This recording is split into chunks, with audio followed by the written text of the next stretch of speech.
Radio, its sponsors, staff, or management.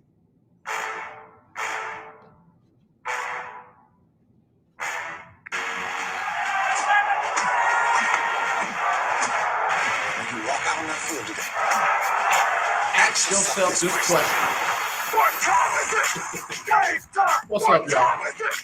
Game time. What time is it? Get it. Game time. What time is it? Let's go. We ready. We ready. We ready. We ready. Let's get it. I'm going to the house. I'm going to the house. When I step on the field, I send one message. This is what it feels like. This is what it feels like. Football is getting hit. That's it. It's gonna be football now. What time is it? Game time. What time is it? Game time. What time is it?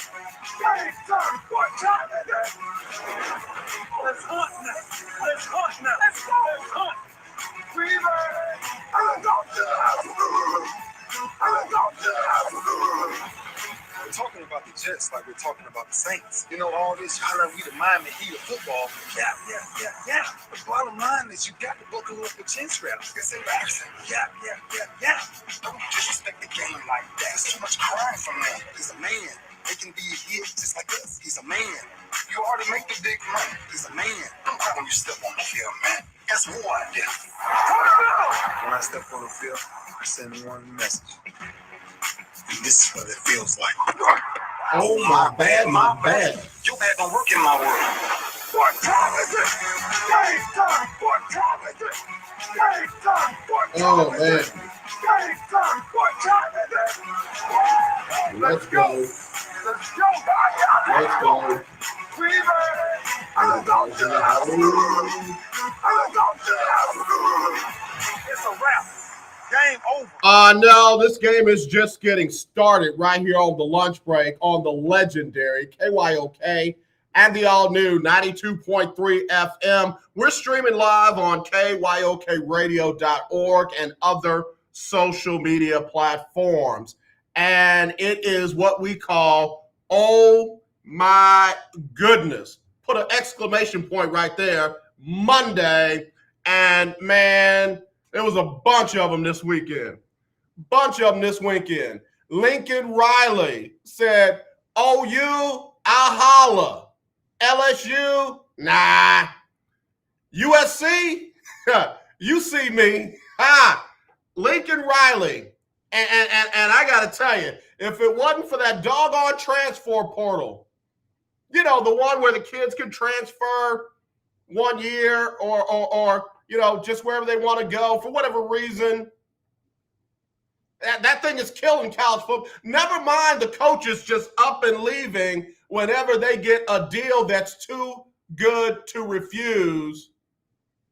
The transfer portal is the problem with all of college football. That's all of college sports. I'm being facetious, mind you, but there we go. Oh, my goodness. Ohio, they don't get a "the" this week. They don't get a "the" this week. They're just Ohio State. Got dog walked in Ann Arbor Saturday early. I watched the whole thing. They got dog walked.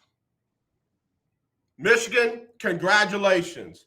Out-coached, out-offensed, out-defensed, and out-special-teamed Ohio State. Now, that being said, I had a little friendly with a former high school. Well, he's not former. He ain't dead. With a high school classmate of mine, and I was supposed to wear the big blue with the big M on it somewhere. Couldn't find one. Dog, y'all ain't been relevant in forever. I think they only selling them up in Ann Arbor because I couldn't find one. Searched all over, couldn't find no M. I found a Maryland shirt before I found a Michigan shirt. So couldn't wear it today. I tried to get close. I looked in the closet and I couldn't find any blue. So I decided to wear something close. This. Keith Hennig, Willie Gibson must be disappointed today. I mean, he's disappointed. We talk. He all right. He all right. But Keith Hennig, I'm not coming for you when I say this. Todd, I'm coming for you. If your team wasn't 10-1 heading into this weekend, don't call me. Don't call me, don't comment. If your team, not you, Keith Hennig, you can comment anytime. You were caller of the year 2020. So yeah, you can call, chime in anytime you want. But Todd Malcolm, Longhorn Keith, he all right. Longhorn Keith can. I think it's only for Todd. If your team won 10-1 heading into this week, then I don't. You can't. I can't see you. I can't hear you. And in the words of some great bishop somewhere, I can't hear nobody. So, and let me get one more in on UT before I go. Oh my goodness, Monday. This weekend, pretty much around the country, was known as Rivalry Week. You had an, oh my goodness, Iron Bowl between Auburn and Alabama. And I give Bama credit. They pulled that one out. Auburn should have won that game. I'm not saying it was refereeing. I'm not saying it was that. I'm saying that Auburn made some untimely mistakes down the stretch. Coaches, let your players know in the last minute of the game when you're up and the other team only has one or none timeouts, you got to go down in bounds. Like you can't let Jesus pull you out of bounds. You cannot let that happen. But the Iron Bowl, you had Bedlam in Oklahoma between Oklahoma State and University of Oklahoma, now minus their head coach. You had whatever that was down there in Florida, Florida State versus Florida. Both of those programs should be looking for a new head coach. You had Michigan, Ohio State. You had Rivalry Week. What the heck was that? Texas versus, say it slow, Kansas State? That's your rivalry? You should be embarrassed. Everyone in a front office at the University of Texas and the university and A&M University should be embarrassed. Rivalry Week went down with A&M losing to LSU and UT beating, say it slow, Kansas State.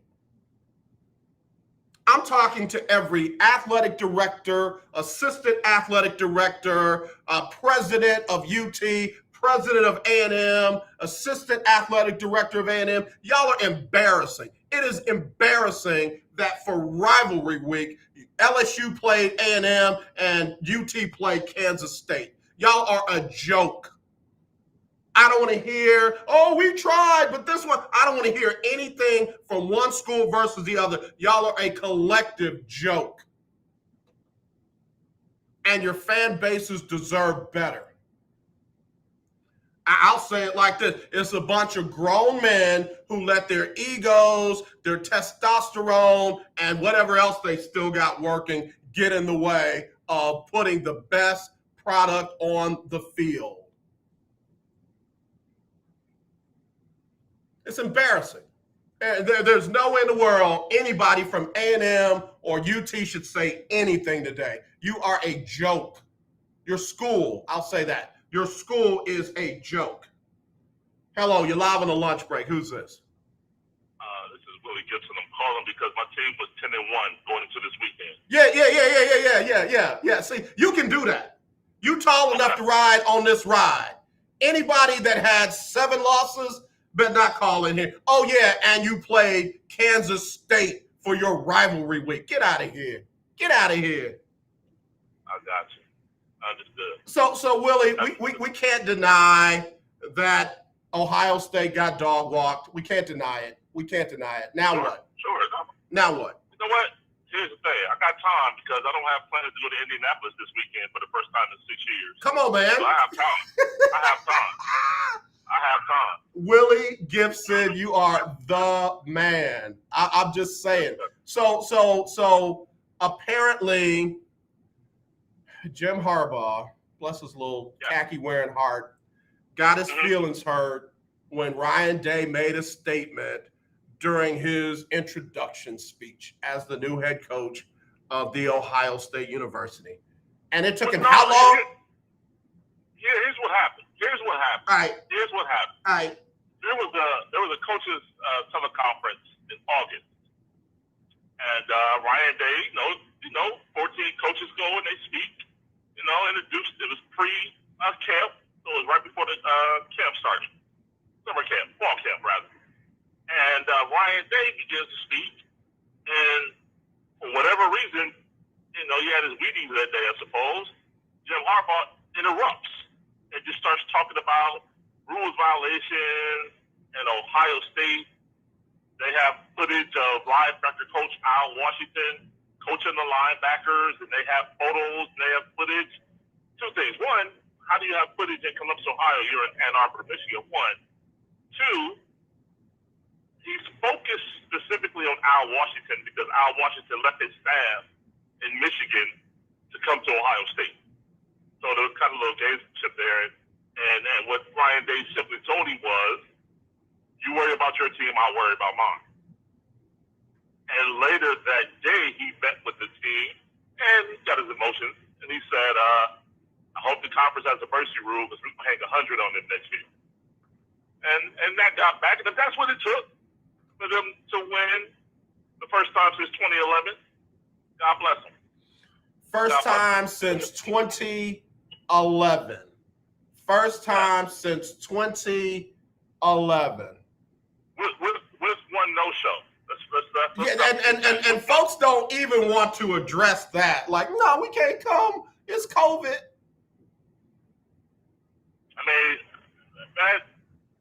Ohio State, let's see. They lost 2 games last year due to COVID outbreaks. One Friday night on the tarmac. They canceled the game against Illinois. The following week against Michigan State, they played without 22 players, many of them starters. 22 players out due to COVID. They beat Michigan State. So Michigan called the game on Tuesday of game week. Said, we have an outbreak. We don't have enough healthy players. We can't play on Saturday. So on Tuesday, they said they couldn't play on Saturday, but lo and behold, on Sunday, the day after Saturday, they held team practice and weightlifting sessions. So they were not healthy enough to play on Saturday, but yet healthy enough to practice and weightlift on Sunday. Yeah, somebody tried to convince me what a great guy Jim Harbaugh was and how this is a great thing for the program and all of the above.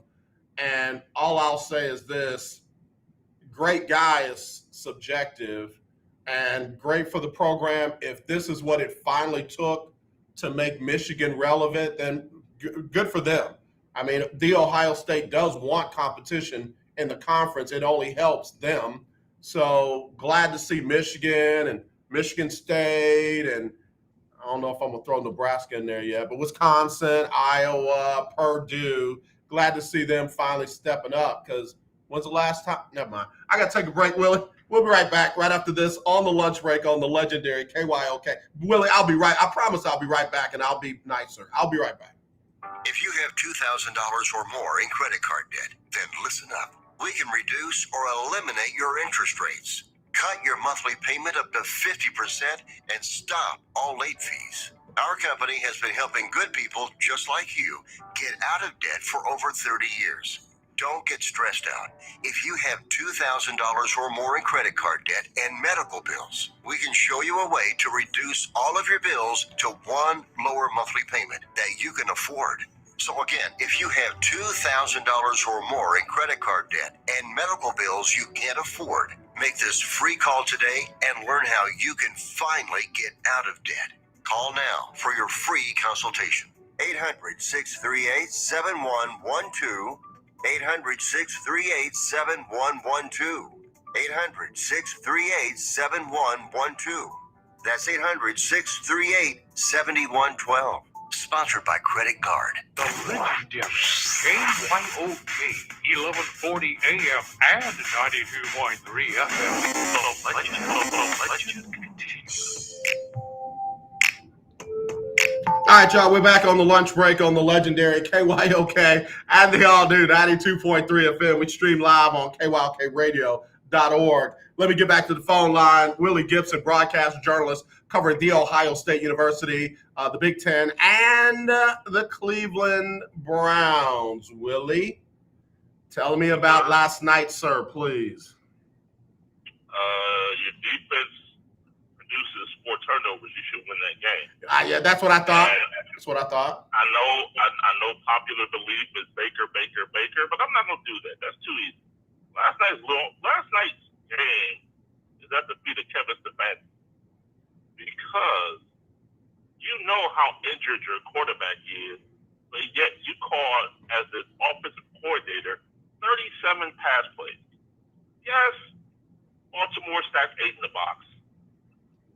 Yes, they try to stop with the run, but your quarterback is injured. Either you shouldn't play, or you should develop a game plan more conducive to the talent that you have at hand. Granted, they lost right tackle Jack Conklin early in that game. He's out for the year with the torn patella tendon, but that's Stefanski, and I can tell you right now, I'm not listening. He's probably speaking to the media right now, and I guarantee you he's going to say this 17 times. It's on me. It's on me. It's on me. That one's on me. That one's on me. Okay, it's been on you. It's been on you 6 times this year. They're 6 and 6. So when is it not going to be on you? When is it going to? Yeah, that one's on him. That one's on him. Yeah, and Willie Gibson joining us here on Oh My Goodness Monday here on the lunch break. Well, now I got to be honest with you. There are a lot of folks outside of Cleveland that have been asking the question, why did Baker Mayfield not get called in like Odell Beckham Jr. did when not Odell Beckham Jr., but his dad, Odell Beckham Sr., posted something that was detrimental to the team? Why has Baker not been called in based on the comments made by his wife? And I know it's been a week or so, but still, folks want to know. You said it's because it's every week. That's not an isolated incident. Emily talks all the time. Okay, so even more so than why hadn't Baker been called in and said, listen, this is detrimental to the team. You're not going to practice today. Go home. No, but that's where this is. It wasn't that situation. Odell's been trying to get traded since he got there. Okay. Finally was them saying, okay, let's do it. All right. Yeah, that wasn't Odell didn't get released because his dad posted what he posted. Odell got released because after 3 years they finally had enough and said, okay, let's go ahead and grant his wish. Okay. All right. Yeah. And that's the clarification people needed, because everything that was out there before was they called him in because of his dad's post and sent him home for a couple of days from practice. And Baker's wife is like, she got him. Well, I ain't gonna say it. She on the main line and she gonna tell you what she want. Yeah, no. Odell's been trying to get out of there from day one. Okay. That mission accomplished. Got it. If I look at the standings, Cleveland looks like in the AFC North, looks like they're last. What's up? Yeah, they are. They're last. They have a bye week to get ready for Baltimore in week 14. I mean, they don't expect Lamar Jackson to throw a career-high 4 interceptions in the game again, right? I don't think but I think they expect the defensive effort that they got. You know, regardless of the interceptions, that defense played well. Yeah. I mean, and they, if you, and Myles Garrett said it, he tried to be diplomatic, but he's right. It was frustrating. It was frustrating as a defense to create 4 turnovers, and yet your offense only scored 10 points. So, it has to, again, not Baker Mayfield, Kevin Stefanski. Yeah. Kevin Real quick, they scored 3 points. That 7 was a gift. That 7 was a gift. Sure. I don't like that I can't rattle you, man. I don't like that I can't poke your buttons, man, push your buttons. I don't like that. Why can't I do that? Because I'm from Ohio. I'm built for this. That's why. I'll leave that there. Willie Gibson, broadcast journalist from Columbus, Ohio, joining us on the show. All right, so Ohio State's out. Possibly. Michigan wins the Big Ten championship. Do they go to the college football playoff in January? And what year does Michigan win the Big Ten championship? If they win it this year. Oh no, that's Iowa. That's Iowa. I'm telling you right now. I got you, and I'm talking about the scenario. I got you. Oh, hypothetically, yeah. If they were to win, because they'll be number 2 tomorrow. Okay. Yeah, if they were to win, they go to the Final Four. And actually, it's to Ohio State's benefit for Michigan to win. I just don't think they will. Yeah. I just don't think they will. Yeah, I kind of feel what you're feeling on that. Cincinnati, I'm beginning to worry about the U of H game in the AAC championship. There is no way under any circumstance they can lose that game and expect to do what no non-Power 5 school has ever done before, right? No, and I mentioned it to OGKG on Folks Talking Sports last night, and James Mueller and Andy Yanez like, hey, will the powers that be in the AAC get together and say, hey, U of H, take one for the team. We may never get this shot again. I'm being partially facetious, but right. I don't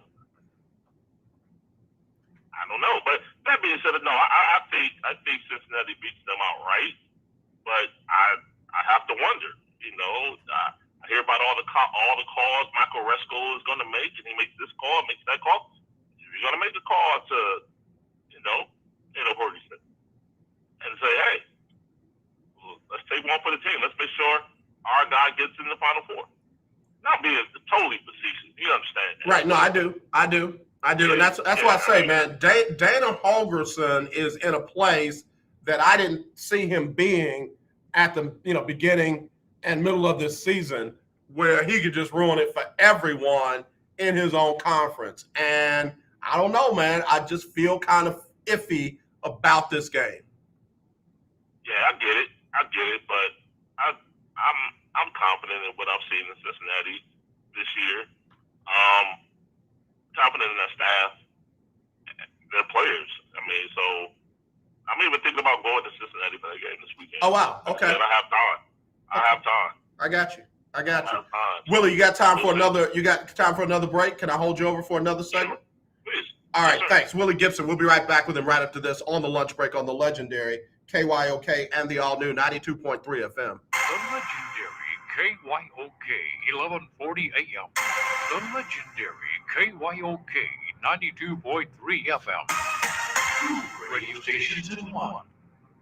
Okay, we are running a car drive right now to help veterans all across America. So if you have an old car, truck, or van, even a motorcycle or an RV sitting around, you can right now give it away and help the vets. They really need your help. And your car will help support the vets and their families. And guess what? You even get a tax donation. Plus, we'll even come and pick up your car for free. And all you've got to do is pick up your phone right now and make a free call. Now is the perfect time to do something good for the vets. Give back to the vets right now for all they've done for this country. And your old car can really help them. So call the Veterans Car Donation Program right now for free pickup of your vehicle. Help the vets and help your taxes at the same time. Call right now. 800-253-1892.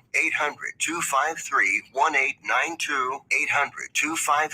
800-253-1892. That's 800-253-1892. Tune in to Table Talk with your boy, TD Blackshear, every Tuesday Oh, my from God. 10 to 11 a.m. on the legendary KYOK 1140 a.m. and 92.3 FM. See you there.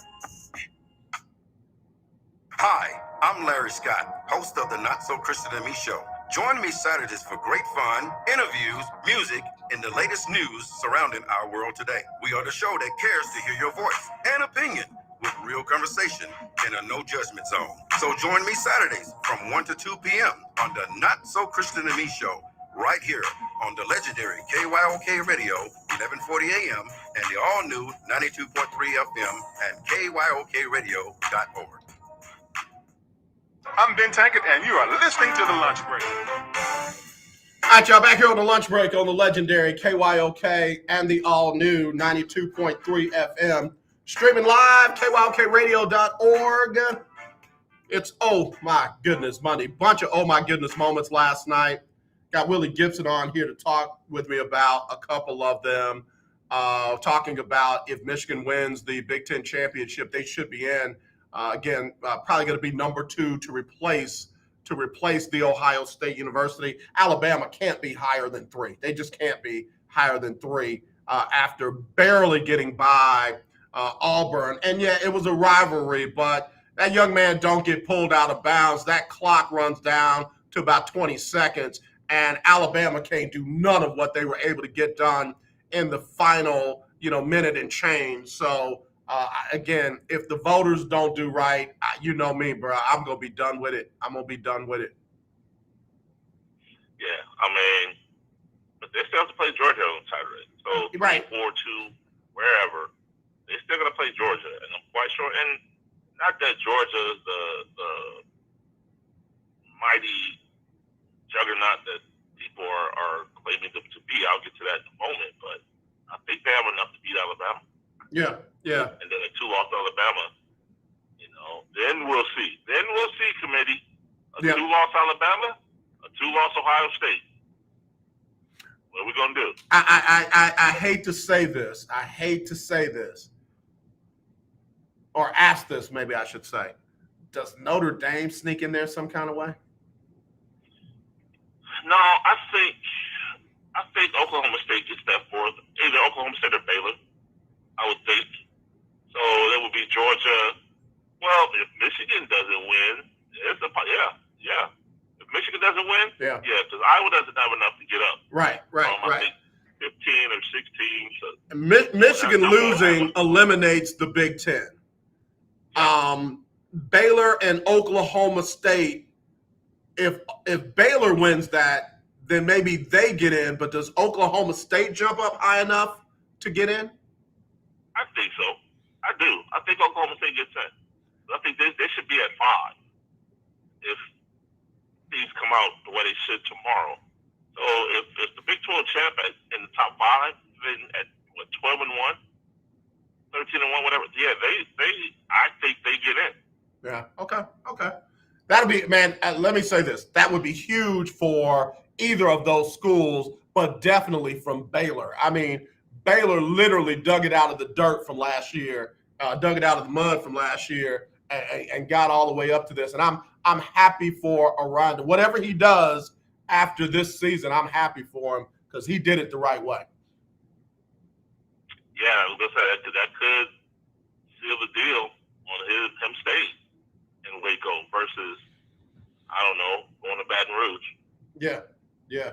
Any surprises on Lincoln Riley and some of the other coaches that took Power 5 jobs this weekend? Listen, Lincoln Riley is a G because all I saw post game was a chess move. He said, "Y'all playing checkers, I'm playing chess. I'm not going to be the coach at LSU." Yep, that's what he said. I'm not going to be the coach at LSU. That's what he said. And I'm like, so 12 hours later, 18 hours later, I'm like, man, he's a baller for that. All seriousness, you got to give it to him. And 5 kids decommit, all from Southern California, within hours of the announcement. Now, where do you think those kids would end up? I don't know. But yeah, so I mean that's seismic, if I could use that term, as far as the college football landscape. And what they're talking about, first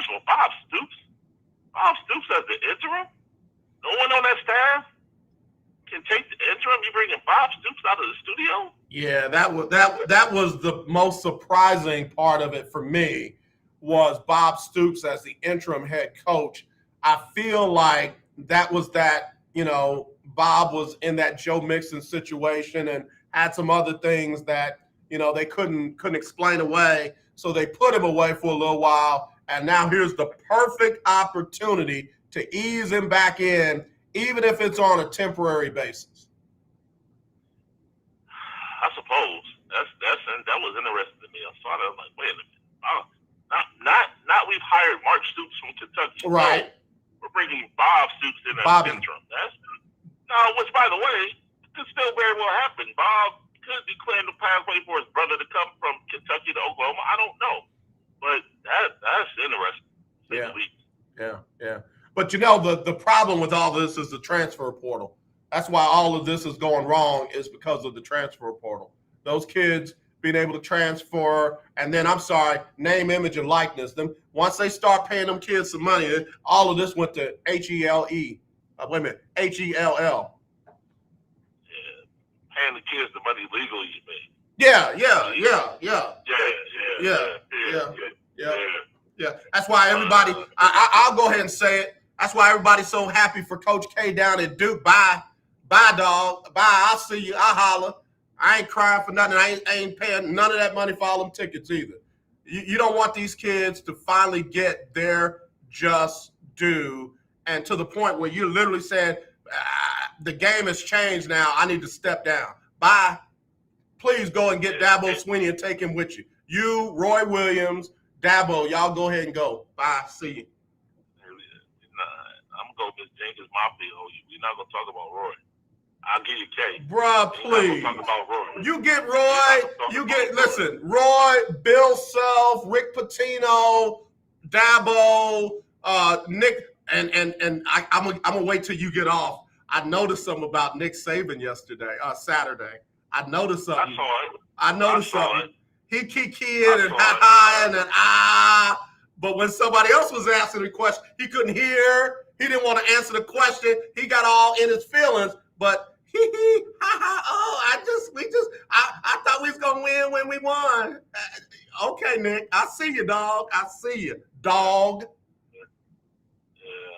I ain't gonna mess with that. I know you ain't got to. I said I was gonna let you get off before I got to it, but it was noticeable, dog. It was noticeable.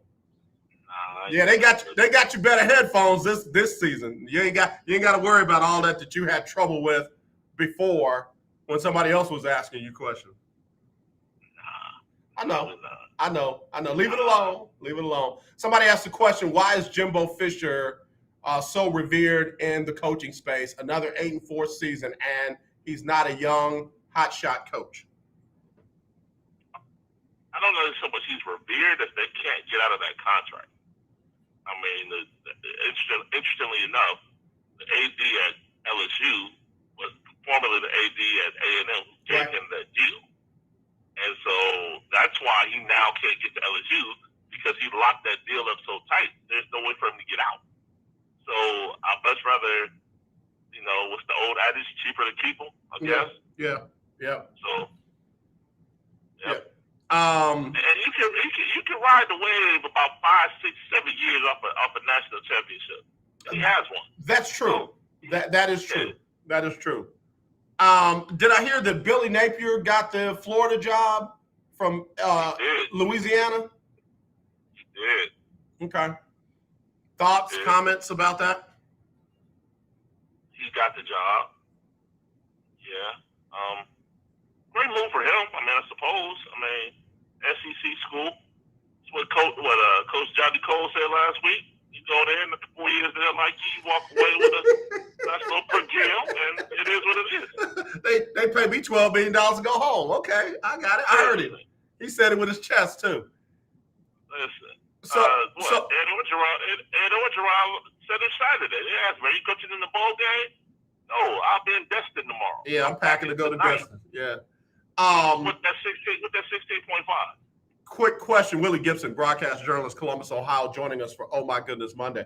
Bill O'Brien, Louisiana, La Tech, LSU. Those other two schools are too small potatoes for Bill O'Brien. Right? I mean, listen, he ain't riding no wave coming out of Houston and Alabama. I mean, he ain't riding no wave. So, Listen, he's a Nick Saban assistant. He will get top-notch, top of the list position because he is why Bryce Young is who Bryce Young is. He's gonna get whatever job he wants. Whatever job he wants. okay. That's like, for example, they mentioned Ohio State's offensive coordinator Kevin Wilson as a leading candidate for the Akron job, and I almost laughed. I did laugh. I'm like, stop it.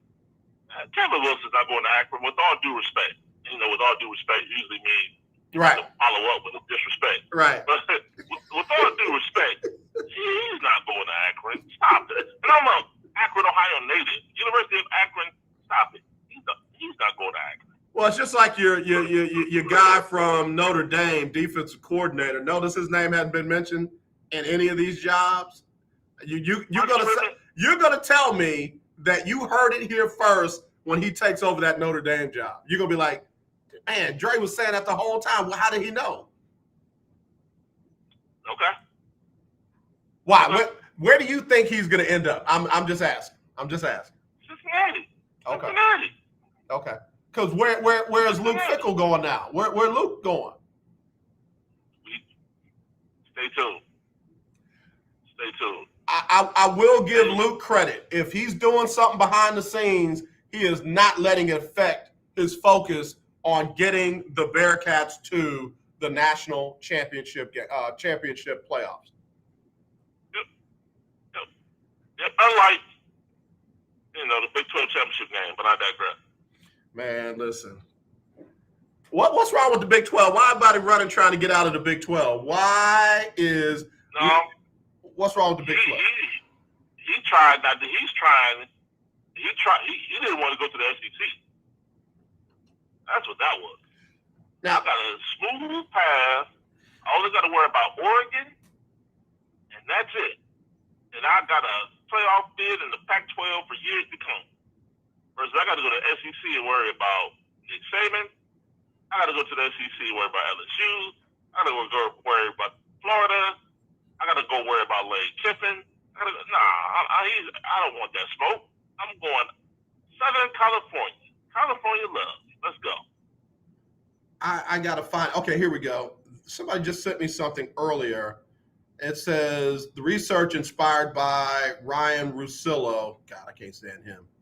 A&M Conference record in final 10 Big 12 seasons, 37-44. A&M Conference record in the first 10 SEC seasons, 46-35. Looks like life in the SEC West is easier than the Big 12 South. Okay. That's a 10-year sample size. I don't know. Numbers. I can create a number to make it say what I wanted to say. Yeah. He put his numbers together. That's what they say. Okay. But that's a 10-year sample size. 1 year where they won in 7. 1 year where they no. Okay. I don't know. I will give A&M credit though. They got 2 wins over Bama. Bama. And if I go through, who else came with them? Didn't Missouri come with them? They got no wins over Bama. Right. There are probably some schools in the SEC that been there that don't have a whole lot of wins over Bama in the last 10 years. Exactly. Yeah. Exactly. Okay. All right, Willie. I'm trying to think what else we need to cover. Cincinnati for real? I believe so. I heard I believe so. I heard Stephen A. Smith and some of the guys. Michael Irvin was on today. That was interesting. Talking about Big Ben is done. I mean, done. Like literally needs to walk in coach's office and take the pressure off a coach and say, it's okay if you bench me. Absolutely. I've seen it a few years now. Absolutely. I agree. Agreed. You know the only reason why I don't want him to do that, right? I do. Can I say it? No, I already know. I know why. Let me say it anyway. All right, man. Show. Can I say it? Show. I'll say it like this. Dwayne Haskins will be the starter. How about that? I'll do it. I wish, but that ain't what's gonna happen. All right. That ain't what's gonna happen. Josh Hobbs, they ain't gonna start him. They're gonna start Rudolph, the redneck reindeer. Wow. It's poor preparation on their part. Their front office, Kevin Colbert. You saw this coming. You know, I met Ben Roethlisberger. Between you and me, Ben Roethlisberger, 137 years old. You saw this coming. And yet you failed to plan or prepare. Yeah. And who I feel bad for is Coach. It's Coach, because folks are just waiting to say, well, he didn't have a winning record this year. He's still 500 so far right now. Not for long. Come on, man. Not for long. You just made my water taste bad. Come on, man. Nah, just stop it. It is what it is. They got Baltimore this week, right? Yeah. In fact, let's do this. I got to take a break. But when we come back, we're going to play a game called Stay or Go. Stay or Go, okay? Yep. All right, be right back. Willie Gibson right after this on the lunch break on the legendary KYOK. Hey, what's up, everybody? It's AJ Jones with the lunch break on the legendary KYOK AM 1140 at 92.3 FM.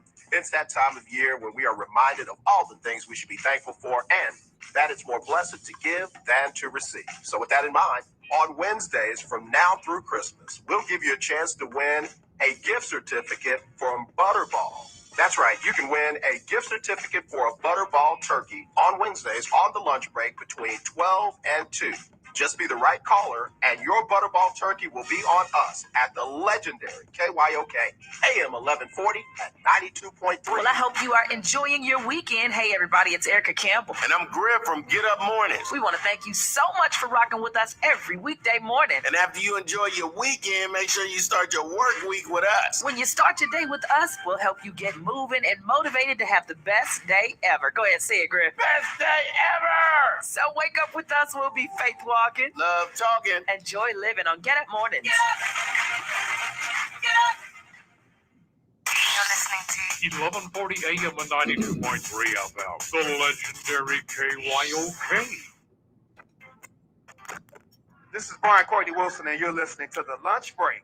All right, back here on the lunch break on the legendary KYOK and the all new 92.3 FM, streaming live, KYOKradio.org, and on several social media platforms. I got Willie Gibson joining me on the lunch break. Hey, Willie, here we go. Let's play Stay or Go. You ready? I am. All right, so right now in the NFL standings, right now, the number one team, this one is wrong. I'm going to switch over to a more accurate one because they still got the Chargers in the spot that they're not in. Folks don't understand the standings. They'll think that was accurate, and it's not. Okay, here we go. The number one team in the AFC is the Baltimore Ravens. Stay or go? Will they stay there? Yep. Throughout for what? The season's end? Rest of the season. Heading into the playoffs. No. You said go. No. Yeah, stay or go. Go. Okay. All right. The New England Patriots are the number 2 team in the AFC. Stay or go? Go. Not what you think, though. Oh, yeah, I know you probably think they go to number 1. I know you love New England. I know you love, let me be respectful, Mac Jones. I know that you love him. I won't say that, but go. To answer your question, go. Yeah, I know where they're going in your head. I know you. Number 3, Tennessee. Stay or go? At 3, hey. Okay. All right. Finally got to stay. 2 goes and 1 stay. Kansas City at number 4, stay or go?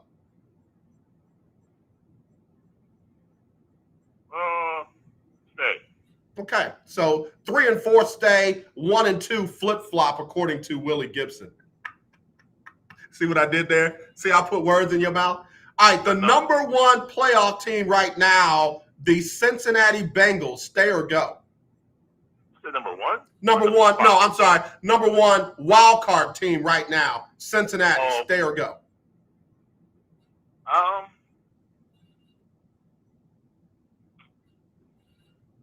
Yeah, they'll stay. Okay. Number 2 wild card team, Buffalo, stay or go?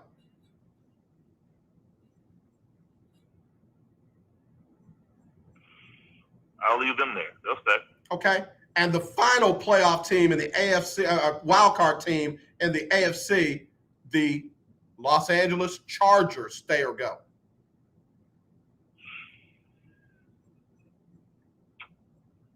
Go. Okay. All right. I'm not going to ask you who fills that blank, but you said go. Let's go to the NFC side. Number 1 seed in the NFC, Arizona, 9 and 2. Stay or go? Oh, Arizona at 9 and 2? Yep.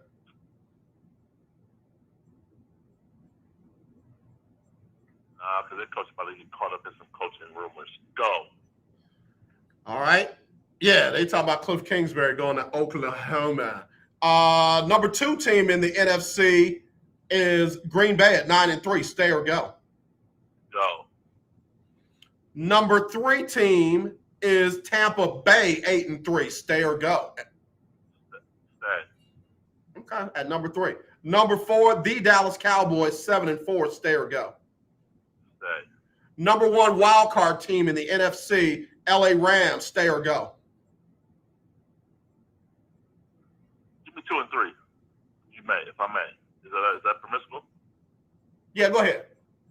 Who's 2 and 3? 2 is San Francisco.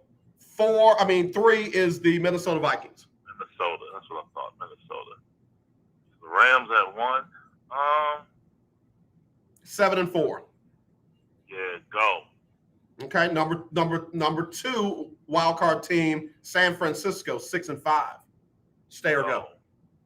Go. And the number 3 wild card team at 5 and 6, Minnesota. Stay or go? Minnesota, go. Right behind them, you got the Falcons at 5 and 6. You got New Orleans at 5 and 6. You got the Eagles and Panthers at 5 and 7. 5 and 7. See, I know that's the bad part. That's what I was trying to do. Like, wait, and I say go, who's gonna jump up? And I don't honestly. Yeah, that's bad. NFC is bad. NFC is bad. Yeah, if we go back up to the AFC, behind the Chargers at 6 and 5, you got Denver 6 and 5, the Raiders 6 and 5, the Colts 6 and 6, and Cleveland 6 and 6. But you got Pittsburgh at 5, 5 and 1, all behind the Chargers at 6 and 5.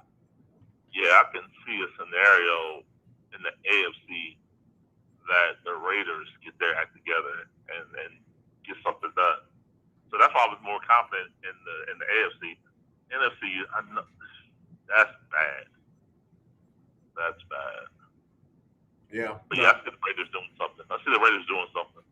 And funny, the what you're saying about the Raiders, don't think I'm crazy. I see in 2 teams, the Broncos and the Colts. Yeah, I don't think you're crazy. Every time folks are ready to bury the Broncos and Teddy ain't it and that defense ain't what we thought it was, they go out and did what they did this weekend. But is Teddy, how healthy is Teddy? That's the thing going forward. I got you, but some kind of way, they went out and beat the Chargers.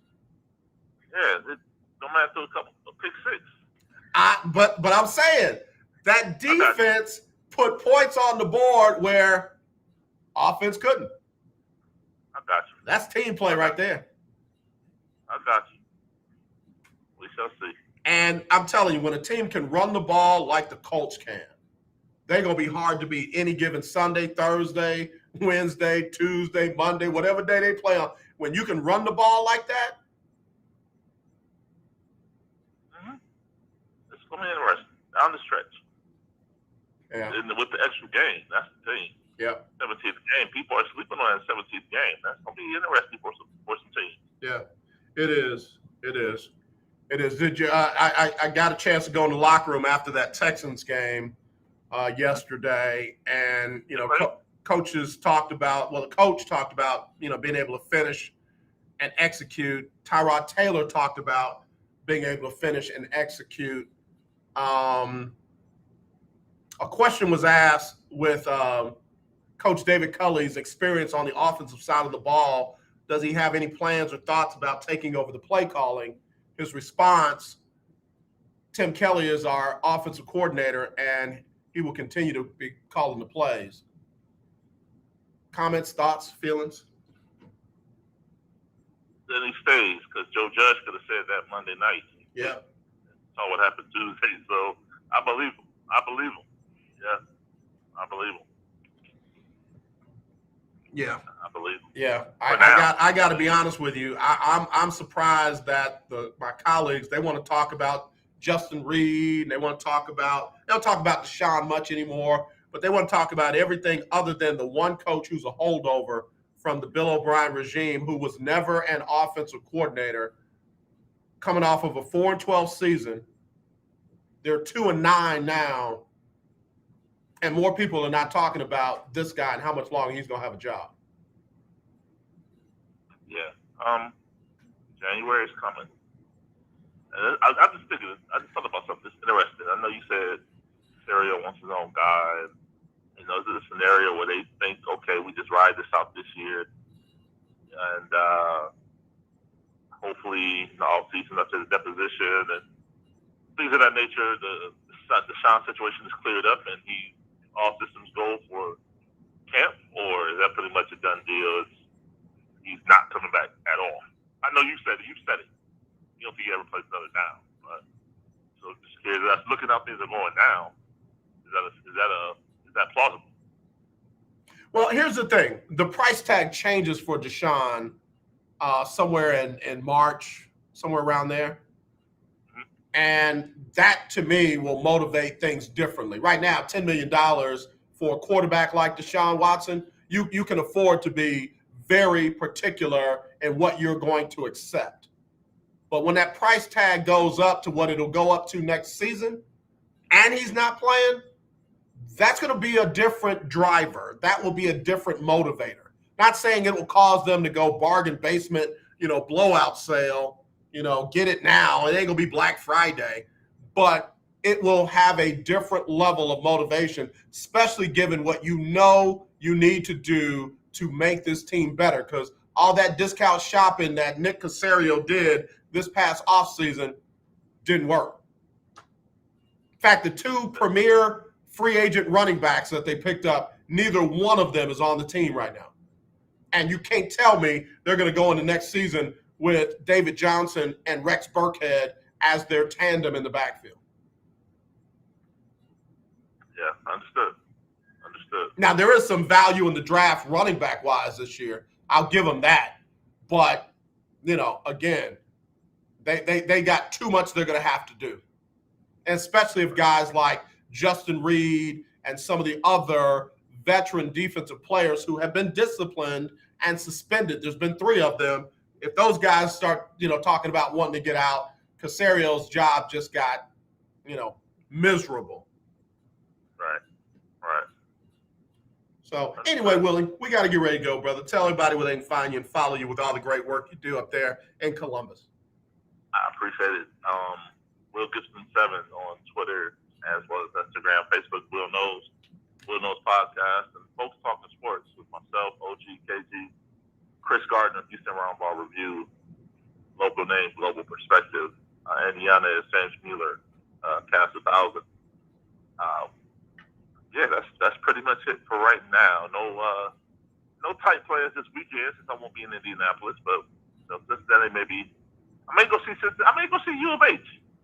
Yeah. Cincinnati. That'd be great if you do that, man. In fact, if you're able to go, please make time for me on Monday. Please make time for me next Monday. Absolutely, always. All right, brother. We'll talk to you soon, man. I look forward to it. Appreciate you. All right, Willie Gibson, man. He made time. He said he had time. He definitely made time for us today. And again, Longhorn fans, leave us alone. This discussion ain't about you. All right? All right, let me go ahead and get Sybil Wilkes on with what you need to know today. We'll come back with birthdays right after this on the lunch break. It's Sybil Wilkes with what you need to know. Today is Monday, November 29th, 2021. Number one, nearly $1.5 million has been raised as of Sunday for a man who spent 43 years behind bars before a judge overturned his wrongful conviction in a triple murder. The Midwest Innocence Project set up the GoFundMe campaign as they fought for Kevin Strickland's release, noting that he would not receive compensation from the state of Missouri. The state only allows wrongful imprisonment payments to people who were exonerated through DNA evidence, so Mr. Strickland did not qualify. Number two, according to a recent study, Grand Prairie, Texas and Irving, Texas are among the best cities in the country for Black women to overcome economic challenges. Money Geek interviewed 5 experts, all Black women, about the study's findings and the unique economic challenges facing Black women. This study provides an interesting insight by some Black women economists in great places to live for Black women. Number three, the emergence of a new variant of COVID-19 has sparked concern and action worldwide as word of the prevalence of the disease spread over the weekend. The variant, named Omicron, is believed to be more contagious than other mutations, health experts say. It's not yet known if the Omicron variant causes more severe illness than previous variants. In a recent interview, Dr. Anthony Fauci said that although there are no confirmed cases of the Omicron variant in the U.S., it could already be here. Number four, Tony Humphrey, a star student athlete, and his mother pulled him from a New York City prep school and transferred him to a public school after a racist comment was made by the school's assistant athletic director. The teen was questioned by the assistant about his decision to take on track and field and told Humphrey he could instead gain speed by running from the police. Well, this was not the first occasion that Humphrey has dealt with racism at the prep school, and mentioned school officials have previously ignored his experiences. Number five, McDonald's next celebrity collaboration is teaming up with Mariah Carey for 12 days of free food and 12 days of Christmas. The chain has previously rolled out limited time celebrity meals based on stars' favorite McDonald's orders, including the Saweetie meal, BTS, and Travis Scott. The Mariah menu debuts Monday, December 13th, and features a select free item each day through Christmas Eve with a $1 minimum purchase on McDonald's mobile app. Here's your daily inspiration from Yogi's Jewels. Having a good work ethic is like having a good name. It's invaluable. Join me today live on YouTube and Facebook at 7 p.m. Eastern, 6 p.m. Central with comedians Chris Paul, Huggy Lowdown, and social justice activist Coy Malone as we discuss today's top headlines and more. Then tune in Tuesday as I have an opportunity to talk with funny man Anthony Anderson about living with type 2 diabetes. Thank you to our What You Need to Know partners, the Black Alzheimer's Brain Study at the University of North Texas Health Science Center at Fort Worth, Alpha Kappa Alpha Sorority Incorporated, and the American Heart Association. To subscribe to my free daily newsletter, please visit SybilWilkes.com. Be informed, be empowered. All right, thank you very much there, Sybil Wilkes, for what you need to know. All right, let me get to the birthdays right now. Happy birthday to Miss Carrie Brown. She and her husband are the founders of the Legacy School of Sports Science, and they are state champs this season. She's 45 today. Again, happy birthday, Carrie Brown. Nick Ross, young man, who I was blessed to do his wedding with his lovely wife. He's 28 today. Keisha Alice is celebrating a birthday today with her quartet singing self. Eric Arrington from a high school celebrating his birthday. Cheryl A. Smith. Hey, Cheryl. She's an amazing realtor celebrating her birthday. Linda Wallace Mays. Tawana Kay. Chris Crockett. Mary Luker. Hey, Mary Luker up there in Fort Worth, Texas, celebrating her birthday.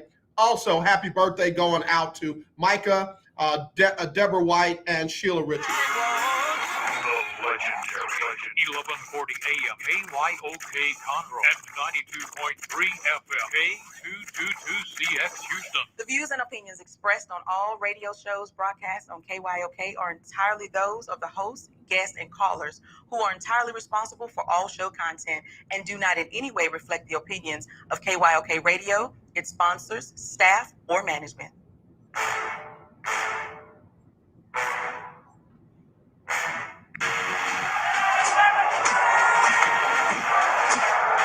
When you walk out on that field today, ask yourself this question. What time is it? Game time! What time is it? Game time! What time is it? Game time! What time is it? Let's go! We ready! We ready! We ready! We ready! I'm going to the house! I'm going to the house! When I step on the field, I send one message. This is what it feels like. This is what it feels like. Football is getting hit. That's it. It's gonna be football now. What time is it? Game time. What time is it? Game time. What time is it? Game time. What time is it? Let's hunt now. Let's hunt now. Let's hunt. We ready? I'm going to the house. I'm going to the house. Can you hear me? Loud and clear. I can't. All this hollering we the Miami Heat of football. I can't hear you. Bottom line is you got to buckle up the chin straps. It's embarrassing. Yeah. Don't disrespect the game like that. So much crying from them. He's a man. They can be. All right, can you hear me now? Can you hear me now? Can you hear me now, Coach? Can you hear me now? When I step on the field, I send one message. This is what it feels like. Oh, my bad. Can you hear me? I'm working my way. What time is it? Game time. What time is it? Game time. What time is it? Game time. What time is it? You got me now? Let's go. Hello? We ready? Go out, come back in. It's a wrap. Game over. All right, no, this game is not over. It is the first hour on the books, second hour underway right here on the legendary KYOK. We got Coach Johnny Cole on with us, but I don't think he can hear me. Coach, can you hear us? Coach, can you hear us? Can you hear us? Tapping my ear. Tapping my ear. All right, let me see if we can get him reconnected. Try and get him reconnected. Before we do that, let me get one more birthday, a couple of birthdays in real quick, and we'll see while I'm doing these. Levon Gregory, Lisa Johnson, April Bowie, Tamara Fuentes, 42, Keith Lewis, and Angela Phillips, all celebrating birthdays today, along with a couple of celebrity birthdays. Mariano Rivera. Good Lord, AJ. Mariano Rivera, the closer, the man from the New York Yankees. Jamal Mashburn, former member of the Dallas Mavericks and the Miami Heat, came out of Kentucky. And then Russell Wilson, the quarterback for the Seattle Seahawks, celebrating birthdays today. Coach, can you hear us? Can you hear us, Coach? Not yet. Not yet. No.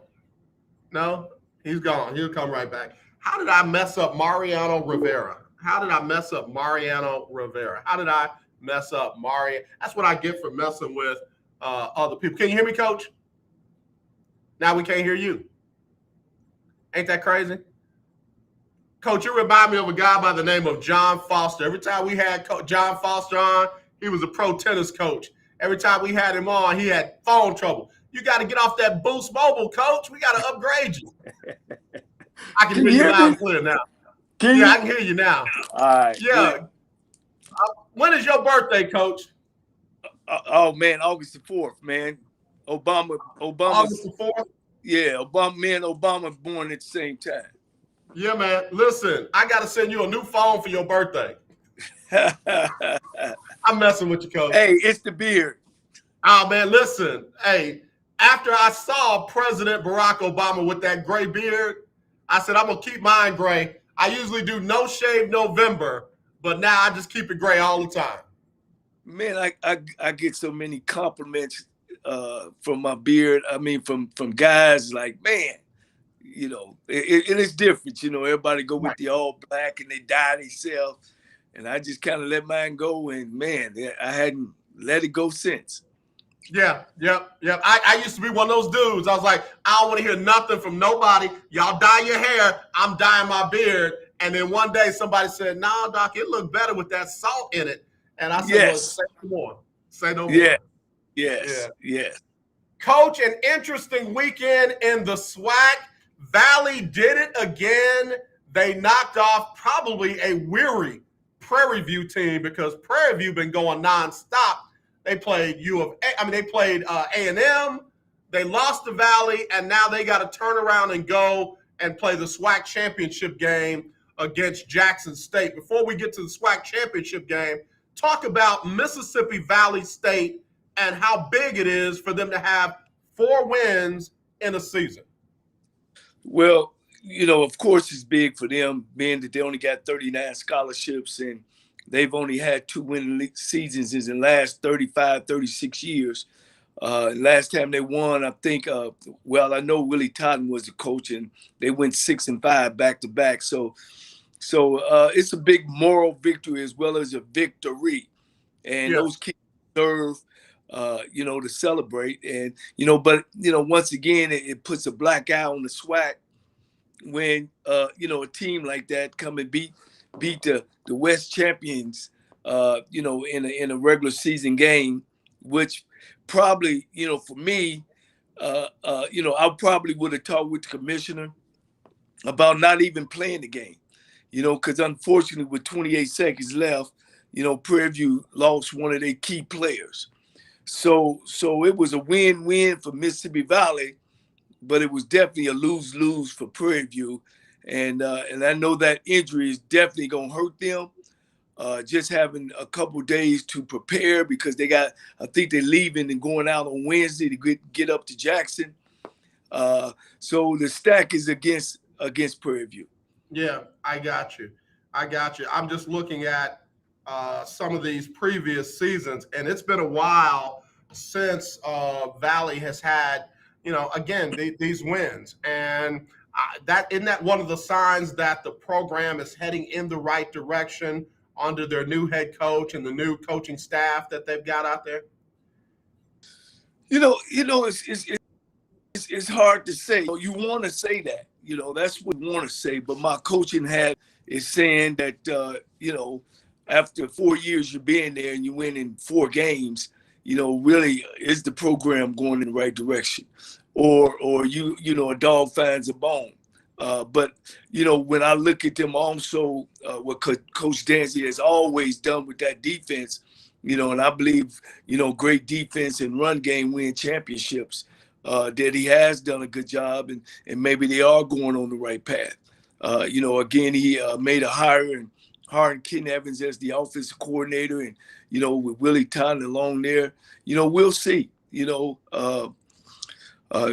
see next year how they do. And it really tell which direction they're going.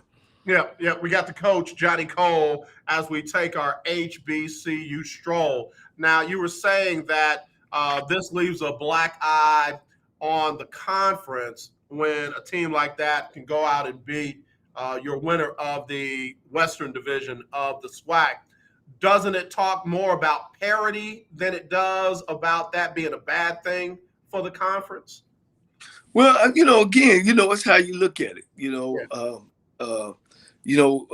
I look at it out of a coach's lens and an administrative lens as well. And it's more to improving the program. And like I said, a lot to be told next year. How has graduation rate been? Has it came from a low to a high? I don't know. It's a lot of more things that you have to look at in the program to make sure that and you can say that it's going in the right direction. But 4 wins don't get it for me. At the end of the day, I'm a coach, and we coach to do one thing: win football games and develop young people. I don't base everything on coaching, but But then again, you know, at the end of the day, that's what we paid to do.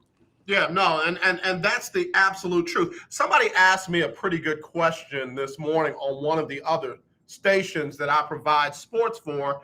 They said, me as a sports director, what do I look for when I'm watching a game? I want to ask you the same thing as a head coach. When you sit down and watch a game, what are you looking for? Because I know you're not just sitting to watch it to be entertained. What does Coach Johnny Cole look for when you look at other SWAC or HBCU matchups? Well, first of all, I like to know the history of the schools, their winning program, losing program, what they're scoring, where their weaknesses are. And you just look at that by looking in the box scores. If you see they give up a lot of points, then I look on the defensive side. Are the defensive linemen using their hands?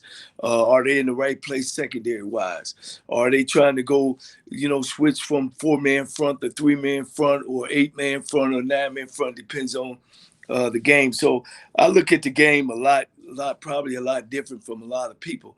Right. And then on the offensive ball, if they're high scoring, if they're low scoring, then, my attitude is different. I want to see what they do, what they're doing on offense, what they're trying to create. Are they changing the formations a lot? Are they running the same plays? Are the offensive linemen, how good they are? And you can find a lot about your interior. Are they giving up a lot of sacks and why? The tackles are kicking back, are they kicking in line, or the centers, and the ball is snapped on the right time. And I've seen a lot of this, and again, I see a lot of guys play action and passing and then throw an out route. Yeah.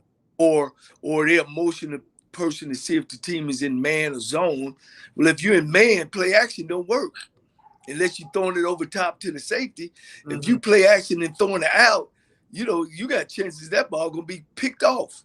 And I seen that. I seen that on the pro rank, and I'm like, well, if you throwing it out, out when I played in the out now, that's one of the hardest throws, and that defensive back can recover. I've seen a couple of them ran back this week.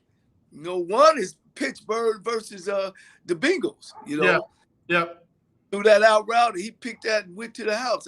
I see that a lot. So play action does not affect man coverage. Unless, again, like I said, you throwing it over top of the safety. So those are things that I look at.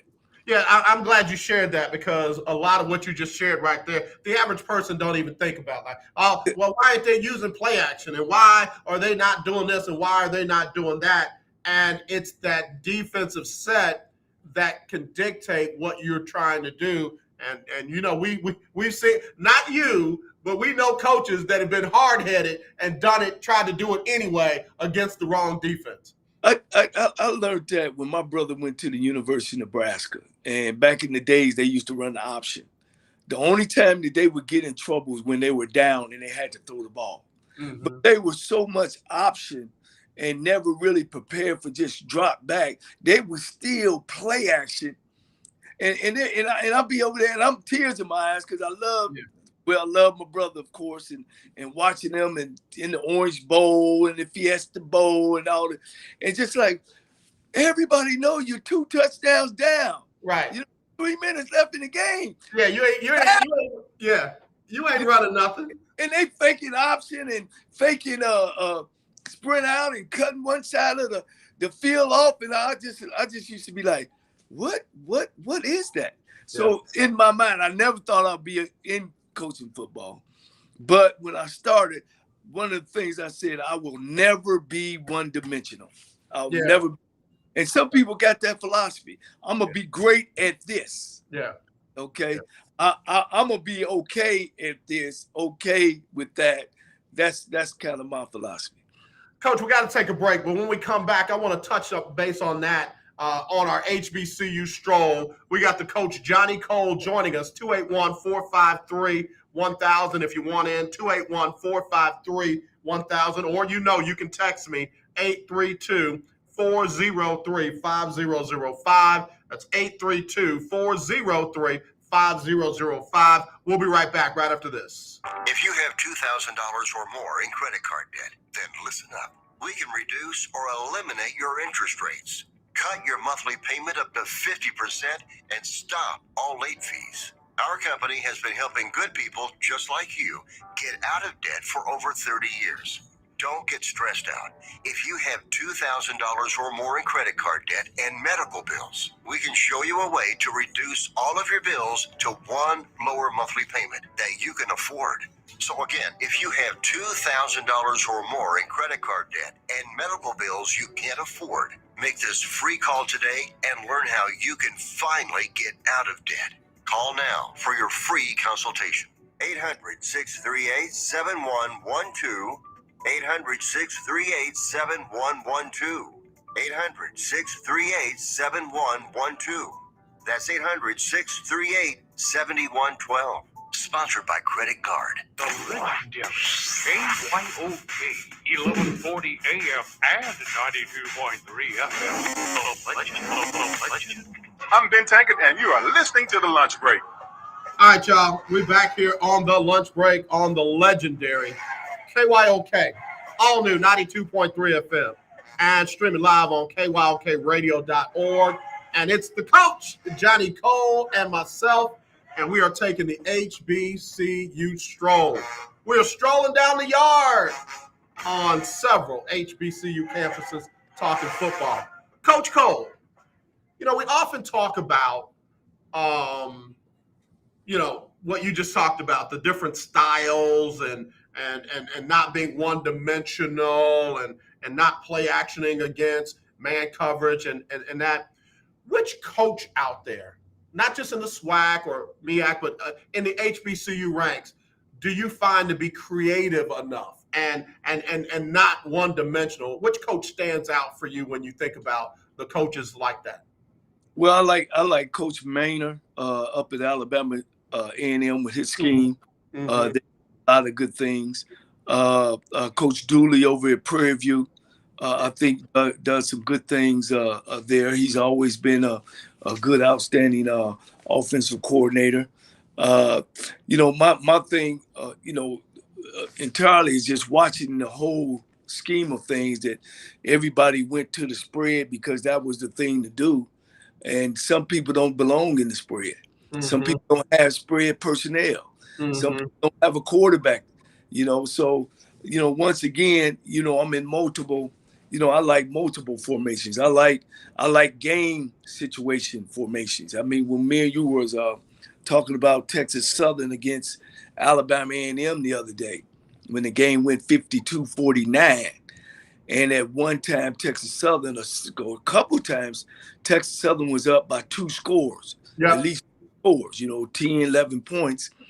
And not one time, when they did have the ball, that the play calling was subject to taking time off the clock. Yeah. It was, remember, 2 or 3 times, they didn't take a minute off the clock. Right. And gave the ball back over to Alabama. Mm-hmm. And one of the things in my profession that I understand, that the best defense is a defense that keep the offense off the field, and that's having a good offense. You know, and sometimes the offense can eat clock. Sometimes the offense can keep the offense over there till they get cold, or wear the defense out. So in other instances, that's what Alabama A&M done. You know, when I looked at the box score and no turnovers in the game, first thing I looked at was possession. And Alabama A&M had the ball 38 minutes almost, compared to Texas Southern's 22 minutes. That's a long time for a defense to be on the field. That's absolutely a long time. Yeah. We got Coach Johnny Cole as we take our HBCU stroll. What's interesting is the 2 teams that you highlighted have quarterbacks that are definitely in the top 3 in the SWAC: Glass, Pass, and you got to throw Sanders in there. And, you know, again, it's something about being versatile when you got a quarterback that can help you with that versatility. No doubt. I mean, everything starts from there. That's why they're the highest paid in the NFL. You know, that guy. And if you look at the SWAC, you know, the 2 top quarterbacks or 2 of the top 3 quarterbacks right. in the championship game. Yeah. And You know, if A&M was on the west side, they would be in the championship game. So it starts from there. You know, if not, you got to have some pieces around it. You know, again, fortunately for me, you know, I'm not one-dimensional. You know, when we won the championship in 2010, you know, our quarterback, he averaged about 2 interceptions a game. So what we had to do as an offense is one, swallow our pride, because, you know, I play quarterback too, and you want to throw the ball and make things exciting. We had to put the game into our defense's hand, and then put our control into our running back, who was quote unquote our best athletes. And so we were able to establish a run game and finished in the top 12 in the country in rushing. And, you know, lo and behold, we had a great defense, finished number 1, and we ended up winning the championship. Yeah. Coach Johnny Cole, as we take our HBCU stroll. That being said, one of the other, I won't call it controversial, but it made a number of people in the HBCU community discuss it. FAMU decided to play in the FCS playoffs, and they drew Southeast Louisiana and ended up losing. What, 38-14? But a lot of folks kept asking, well, why are they doing that? Why are they not just, you know, committed to the Celebration Bowl? Well, I don't know. Maybe because they weren't going to be in the Celebration Bowl. They were not going to get a chance to compete in the SWAC championship, and therefore not get a chance to compete in the Celebration Bowl, the Black National Championship. How would you as a coach have handled that decision if you were coaching FAMU at that time? Well, first, let's get things straight. Florida A&M now is in the SWAC, period. Right. They're not in the MEAC, and they're on the east, and they finished number 2 on the east side. So that means they're disqualified from playing in the SWAC championship game against. So that's why Jackson State in Prairie View. I think it was a great thing for our conference to get an invite, because sometimes we don't get an invite. You know, let's say Florida A&M didn't finish 7-3. I mean 8-3. You know, if they finish 7-4 or 6-5, we might not got nobody in there. Right. So if anything that's to be disappointed about is they're showing, you know, that, you know, of course we wanted them to win the game. So it's not a coach's choice at all.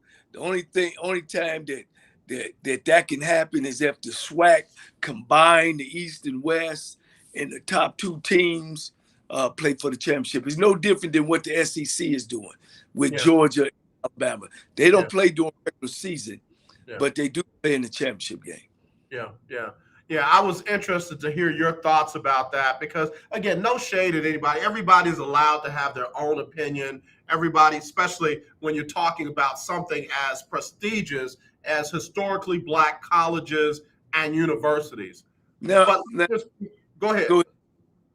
If you had asked me about the Tuskegee Alabama State game, where Tuskegee denied playing Alabama State a couple years ago when they stopped playing the Tuskegee game, you know, you had to look at yourself. You know, in this instance, here's Tuskegee, a Division II school, playing a Division I school at the end of the year.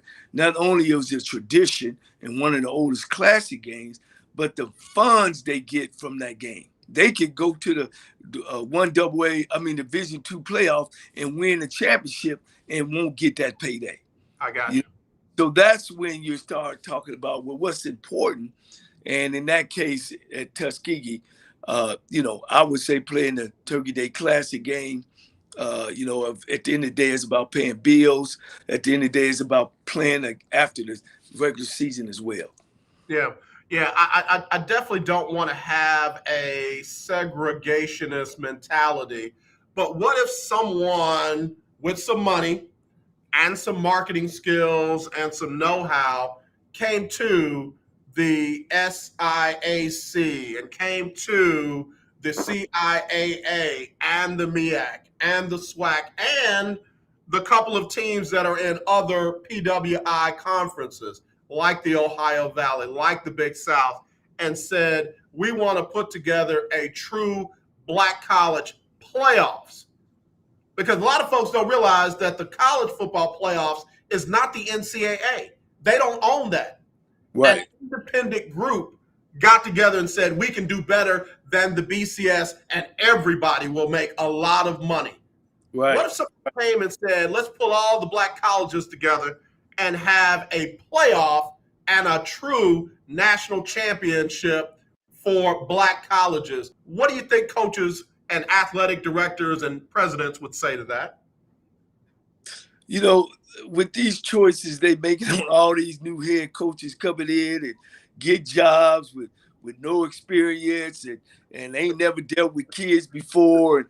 And AJ, I don't know what they'll think about. Maybe if all of them get some type of show-up fee, maybe they might go for it.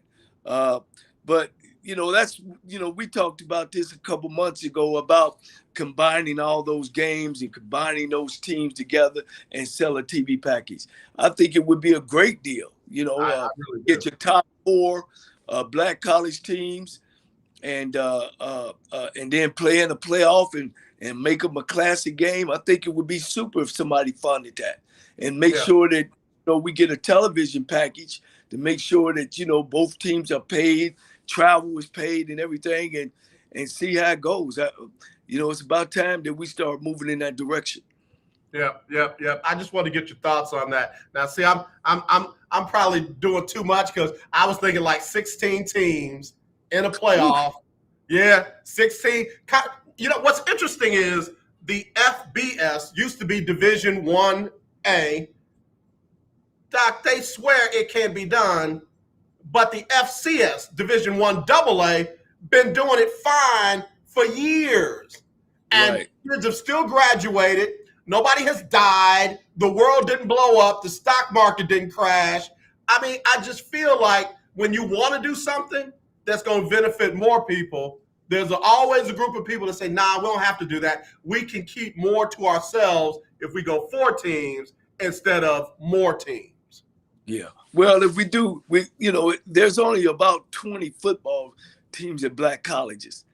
So being 16, that means everybody be able to, almost like high school. In high school, they take four. But that's my point. You got more teams that'll get a chance to participate, and watch this, and everybody will get paid. Everybody will get paid. But here's the point that you can't make when you look at the SWAC, look at the standings. You got Florida A&M winning record, Jackson State winning record, A&M winning record, Prairie View winning record, and Alcorn.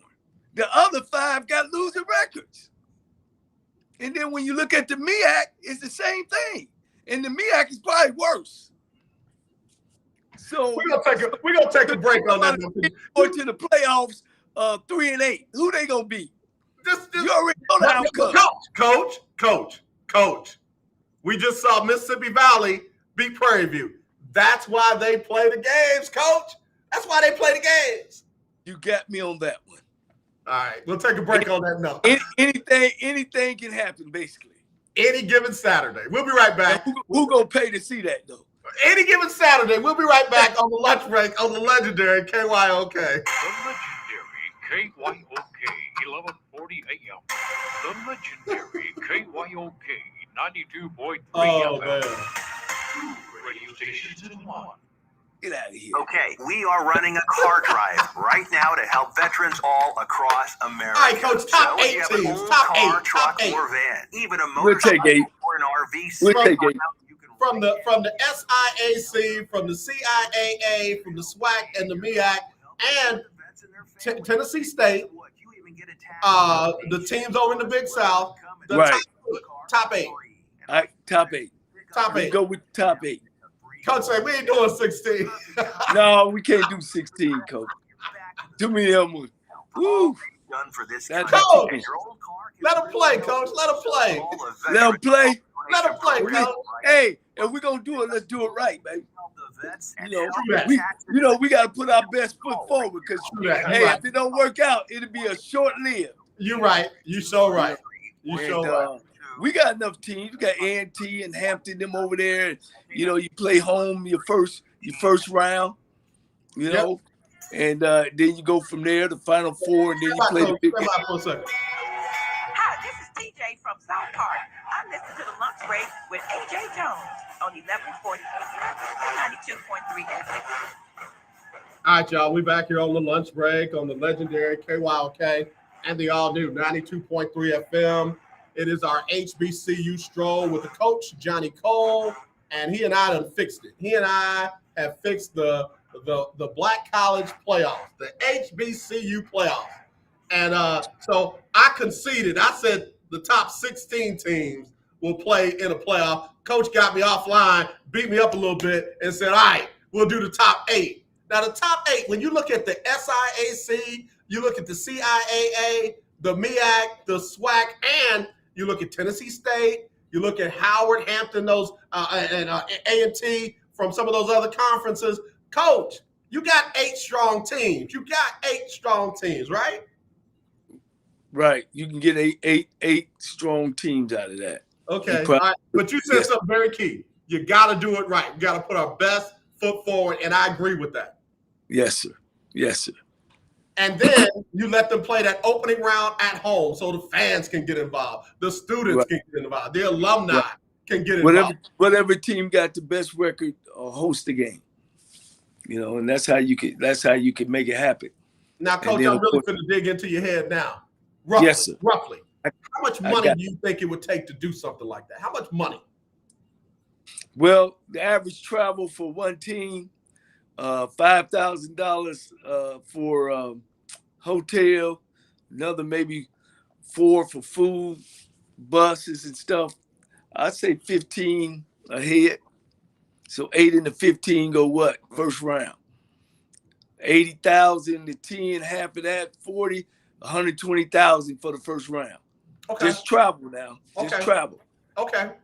Per team. Then of course, no, 15,000 per team. Oh, I got you. Okay. Right. I'm using my engineer mind now. I'm mad at you. I like what you're doing. Then the next round is $60,000 because it's 4 teams, and then of course the 2 teams is 30.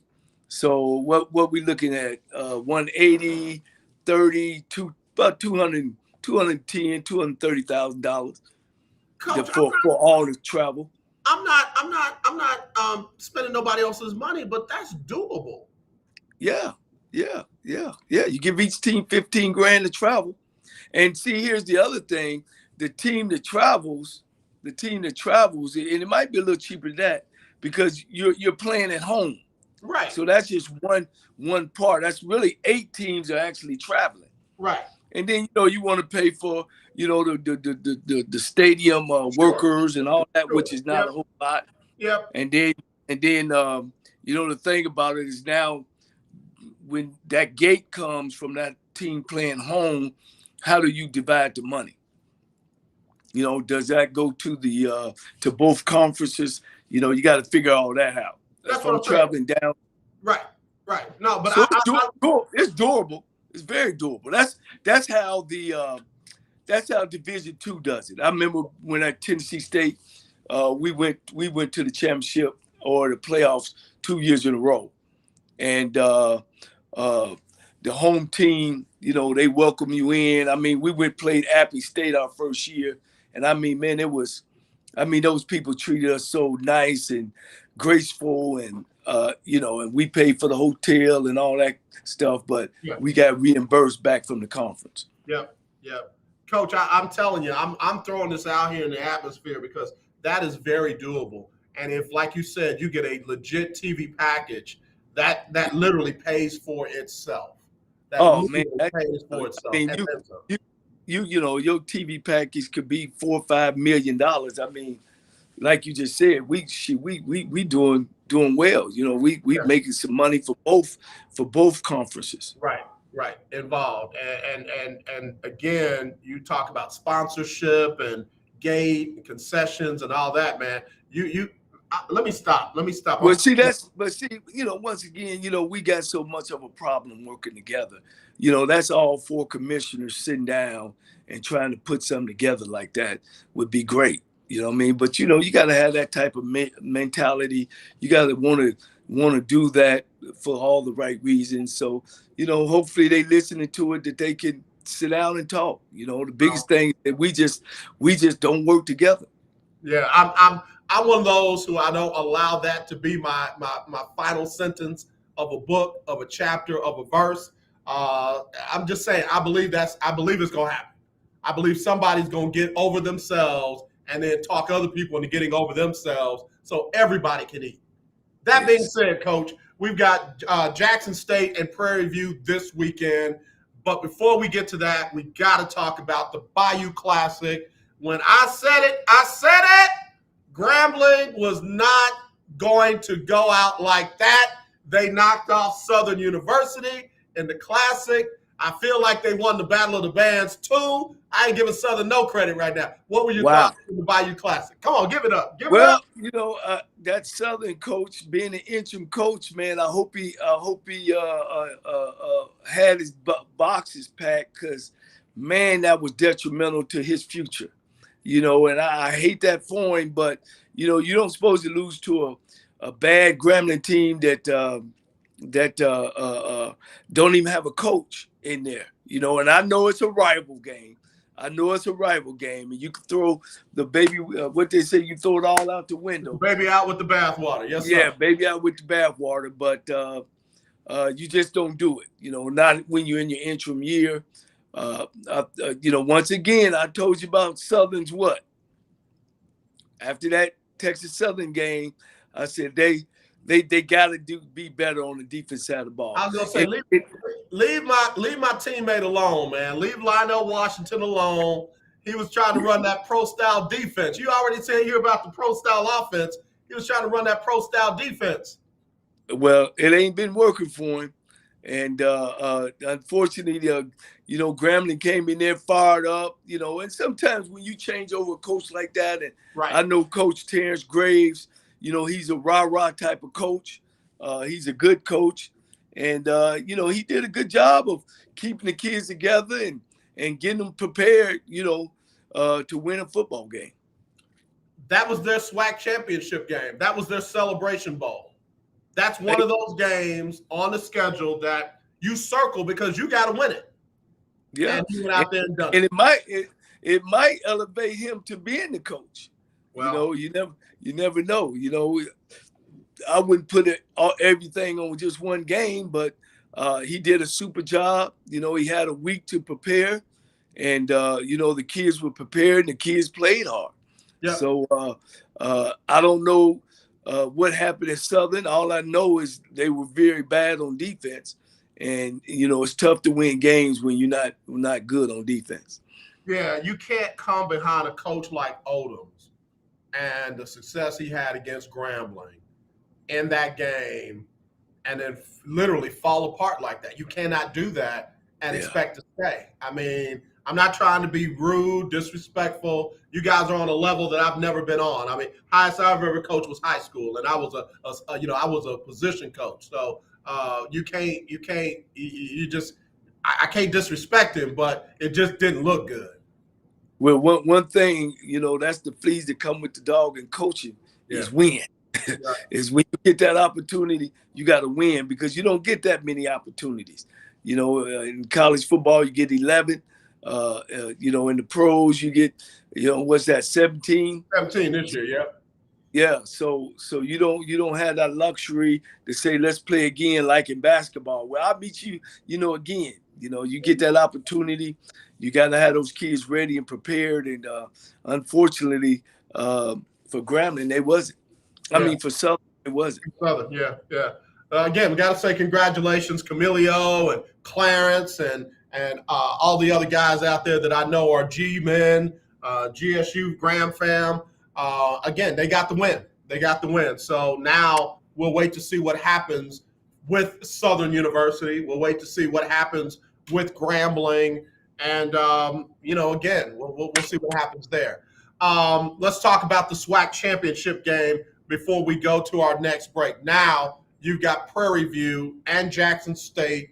Jackson State is the home team. They're the favorite. What do you think about that? Rightfully so. They've been doing a super job all year. The quarterback's been playing at a high level, and they're gonna come in and put a lot of pressure on Prairie View. And if you've seen Prairie View the last 2 games, they've lost the last 3. Yeah. And pressure that Texas A&M put on them, and Valley did a great job on the defense side, slowing down the quarterback pass. And then they lost the one kid with 28 seconds left, the Mullins kid. It's gonna hurt. He's one of their players, their playmakers, and I hated to see that. And just coming off of 3 tough games, Alcorn, Texas A&M, and Mississippi Valley, and then the next week you got the championship game. I'm like prime time. If I was him, I'd be like, thanks whoever put that schedule together. Yeah, God bless him. God bless him. And it's almost like and everything is 2020. Do you play your starters against A&M? Do you play your starters against Valley? You know what I'm saying? Because now I'm in the championship game. All this stuff don't even matter anymore. Right. You know what I'm saying? I could have lost it. Well, I ended up losing the last 3 of the games anyway, but it didn't matter. Yeah. But unfortunately, man, that's why they call you coach. Yeah. Head coach. Right. So Jackson State's the favorite all kind of ways. The better team, they better on defense. They rested up. Even the coaches rested up. He ain't been out there. Prairie View is beat up. Lost a key player.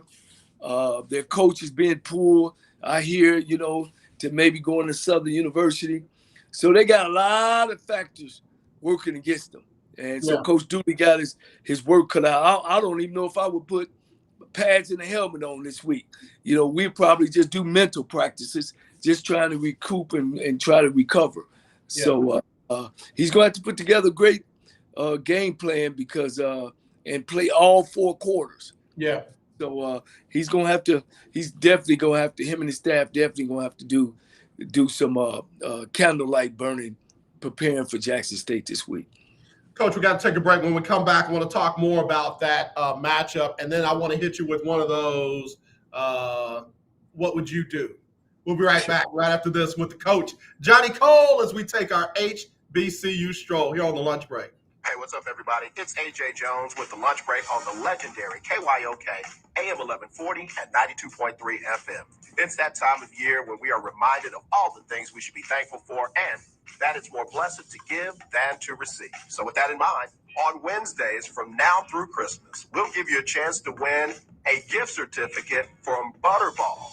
That's right, you can win a gift certificate for a Butterball turkey on Wednesdays on the lunch break between 12 and 2. Just be the right caller, and your Butterball turkey will be on us at the legendary KYOK AM 1140 at 92.3. Well, I hope you are enjoying your weekend. Hey, everybody, it's Erica Campbell. And I'm Griff from Get Up Mornings. We want to thank you so much for rocking with us every weekday morning. And after you enjoy your weekend, make sure you start your work week with us. When you start your day with us, we'll help you get moving and motivated to have the best day ever. Go ahead and say it, Griff. Best day ever! So wake up with us. We'll be faith walking, love talking, enjoy living on Get Up Mornings. Get up. Get up. You're listening to 1140 AM and 92.3 FM. The legendary KYOK. What's going on? This is Lecrae, and right now you're listening to the lunch break. All right, y'all, we're back on the lunch break on the legendary KYOK and the all-new 92.3 FM, streaming live, kyokradio.org. It's the HBCU Stroll with the coach, Johnny Cole. Coach, how would you approach handling Sanders over there at Jackson State? Would you pressure him? Would you play a zone where you flood the passing areas? What would you do to approach defensively, Shakur Sanders? You know, he's a young quarterback. He's been sacked over 30 times this year. So I'll definitely create a thing about putting pressure on him. You know, maybe not showing it, and then coming out. I'll definitely give him different looks, you know, to confuse him. And one thing about him, to his bad part, but it's a good part, he holds the ball a long time. Got you know, and some of his sacks came from that. You Okay. know, he's always looking to make a big play. Mm-hmm. You know, so definitely I would show him 8 and 9 men front and then come up out of it. Mm-hmm. Try to apply pressure. They have to find his tendencies. You know, we all have them. You know, what is his tendencies? When he great throw the ball, do he put a foot back? When he great hand the ball off, does he just sit there square? You know, how does the lineman do? Are the linemen, you know, when it's a pass, are they burly on their fingers, or are they pressing down hard? Gotcha. You know, they got to find an edge to be able to beat Jackson State. You know, right now, you know, Jackson State's definitely has an overall better football team. Yeah, Coach Cole, Johnny Cole here on our HBCU Stroke. Coach, let me ask you a question. Do you point those things out to your position players in the film study, or do you let them find those things themselves? How do you as a head coach handle it, and then how do most coaches handle that? Well, most of the time I've been on the offensive side of the ball, but I watch film with defense as well. And that's what the coaches, that's what film work is all about. Yeah. You know, you're trying to find out, you know, who wants to tackle, because all 11 men on defense don't want to tackle. Right. You know, they out there, but they don't want to tackle. Right. So those are things that you got to look at as a defensive coordinator. You know, what tackle to attack? Do they handle twists well? You know, what they like to do out of 4 wide, and see, everybody sits up and tripping 4 wide all day. So in one reality, you could say, oh, well, we're going to do all this, and we might look the same way, but we're going to do different things. Yeah. But I'm going to line up the same. To me, I'd rather line up different and do the same thing than line up the same way and do different things. Because to me, the defense can load up, say, okay, personnel wise, I know you're going to have 4 wide in the game. So I'm going to have 6 defensive backs, you know, but then I'm going to bring and show you all kind of looks and bring all kind of pressures. So those are things that you have to look at. You know, what wide receiver is it, leg back, leg up? You know, when it's a pass, when it's a run, is he standing up tall? Is he standing low when it's a run? So that's why the more things that you can get in there, and that's why coaching, that you can't come off the couch, you know, that's why coaching is very important. I mean, you know, this past year, you know, it really, you know, and I don't want to get off the subject of how important a good coach is. Yeah, right. You can find people any kind of way. You know, it's almost like saying that a good principal can come run a university. Right. Oh, did I say that? I didn't mean to say that. Yeah. Now you said it with your chest too. All right, that's the perfect lead in to my what would you do? All right, let's go there now. Let's go there.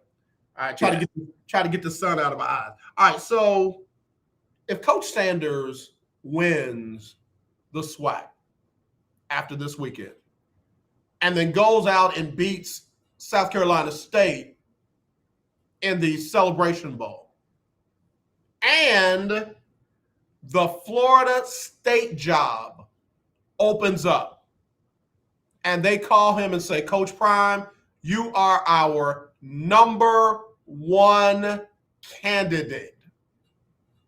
Twofold question. What do you think he will do, and what would you do? Well, without a doubt, I mean, you got to go. You know, Coach got to go. That's his alma mater. Of course, the money is astronomically way different. Right, it's not even comparable. It ain't even comparable. You know, we talked about changing the faces of some of these programs, getting more black faces. I think it'd be even a better and a bigger boost than what he did for Jackson State. I don't think I think they had Tiger coach there one time. So it would be great for him. It would be great for the university alumni that, he has to go. I know the biggest thing is that his sons, them are at Florida State, but with the portal, they can transfer right over, and his son could end up being the quarterback over there. So right. He's at Jackson State, but with the transfer portal, he could follow his dad to Florida State if that was his desire. And that's the only thing I think would have kept him or would keep him there, because money is not an object to Prime. Right. A guy like me, I'm going for them $7 million. Hell, I'll donate money back to the school and then help them pick a coach. You know what I mean? But if I had probably Prime Time's money, maybe I would. Maybe I say, well, son, I told you to come here, then I'm gonna live it out.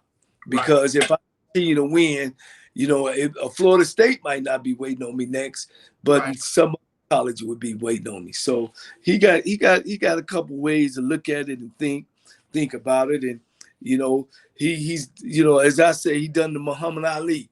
He came in and said what he was gonna do and what round Muhammad used to say, I'm gonna knock you out in, and he's done. And it's nothing that you can say, about it. We as former coaches and black college coaches, we don't like the fact that he jumped the line, but you can't argue with success. Right. And again, the Florida State job would be personal. That's different. It's not like he jumped ship and took the USC job. He ain't got no ties at USC. Not like he took the Louisiana Tech job. He ain't got no ties there. Right. But Well, Florida State is personal. Right. And I think his mom probably still live down there in Florida. And we had the opportunity. We played Florida A&M when I was at Tennessee State. And, we always, when we go places with our football team, we always would explore other places. What's going on in Tallahassee? Well, there's Florida State. And we actually called Bobby Baldwin at the time. And we asked him, could we bring our team over there? Because we want our kids to see what Big Ten is about. And when we walked in that locker room, it was clean. But the thing was all their All-Americans, they had their lockers with plexiglass on it. Wow. And all their uniform. And one of them was Prime Time because he was a consistent All-American. And that was big. It was big. So if he does go back there, I wonder what he will do with his locker. Yeah, that'd be interesting. That'd be very interesting. All right, Coach, we come to the end of our time. Let's go ahead and run through. Next game up, Saturday, 3:00 on ESPNU, SWAC Championship. Prairie View, Jackson State. Jackson State is a 7-point favorite. Who you got? I gotta go with Jackson State. Okay. Gotta go with Jackson State. All right. Good quarterback, great defense. Fan base is gonna be playing a home. Wow. Right. You're gonna have 40,000 Jackson State and maybe 20 Prairie View. Because Prairie View gonna travel too now. Oh, absolutely. Don't sleep on them. They're going to travel too. And I tell you what, it's just a good game for the conference. The conference is going to make a lot of money off this game. Yeah. Our commissioner should be dancing around in dresses, that the conference going to really make a good push. Probably the biggest payday this conference have had probably the last 20, 30 years. Yeah, as they like to say, the vet is going to be rocking this Saturday at 3:00. I expect it to be a big turnout, weather withstanding. I expect it to be a big turnout for this game. Let's go ahead and fast forward. If you got Jackson State taking on South Carolina State in the MEAC Championship, which will be there for the Celebration Bowl, who you got in that one? Jackson State or South Carolina State? Oh, Jackson State, hands down. South Carolina State been struggling in and out of that conference. If you look at the conference, you don't have that many winning teams. Not playing the big boys. Your Hamptons and your North Carolina A&Ts and your Florida A&Ms and Bethune-Cookmans. They've struggled with the teams they've had in our league. I look at Jackson State big in the Celebration Bowl. Yeah. If Prairie View finds a way to beat Jackson State, would you say that the same, Prairie View over South Carolina State? Well, they would have at least a week to rest, and I think that would be more of an even match game. We could talk about it again later. I want to see how Prairie View come out of this game and see if they had some people to replace the ones that he lost. Yeah. And just to see how pass play. He's been taking a beating here lately. He's been sacked over 10 times in these last 3 games and some big hits, so we'll see how it goes. All right, Coach, we got you on record. You got Jackson State. I think I got Jackson State, but I want to go with the underdog so bad. I want to go with Prairie View so bad. In fact, I'm going with Prairie View. I got Prairie View in the upset in the SWAC championship game, just so we can, make it a I'm rivalry. gonna interview you. Give me 30 seconds. Why you think that way? I just feel like they're going to come with some sense of pride. I don't think they're going to get blown out. I think it'll be, if they can ugly the game up, they got a chance to win. If they try to finesse it and do a whole bunch of crazy stuff, they're going to get beat. But if they can ugly it up and keep it in the trenches, I think they got a chance to win. Okay, Coach. Okay, Coach. Yeah. Coach ain't gonna come up there and get blown out now. That coach over there got a lot of pride and a lot of style. So he ain't gonna come over there and just get blown out, right? Well, I tell you what, if he don't get prepared for the pressure, it's gonna be a long game anyway. And like I said, when you play pressure teams, you gotta be patient. And when you find them in that man, you gotta put uno on uno. You gotta put your best against his best. And all you need is about 5 or 6 big plays. Yeah.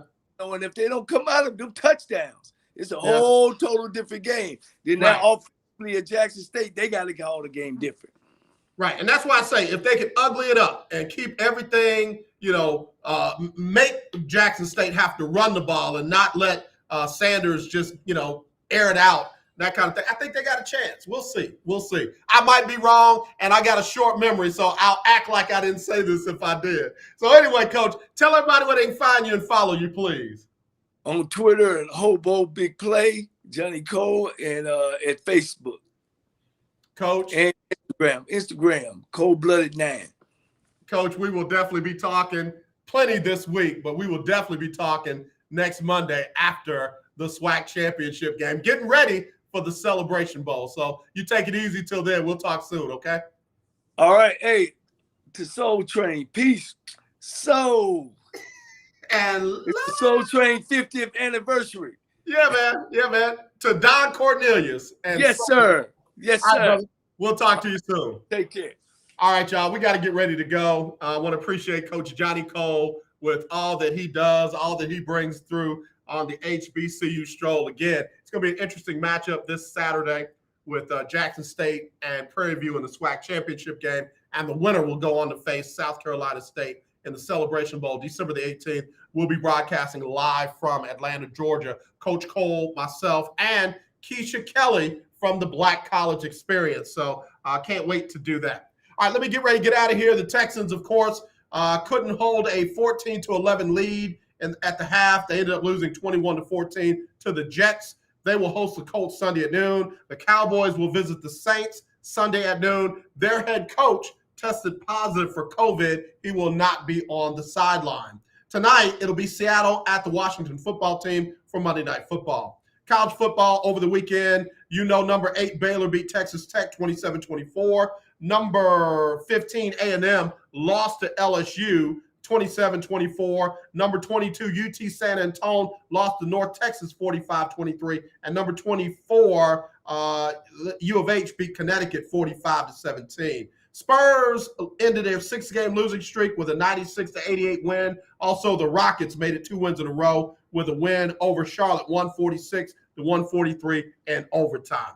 Donnie McClurkin up next with the Donnie McClurkin Show. He'll give you the best in gospel music, latest in the industry. As always, let's not be divided. Let's be united. I love you. There's nothing you can do about it. Talk to you tomorrow.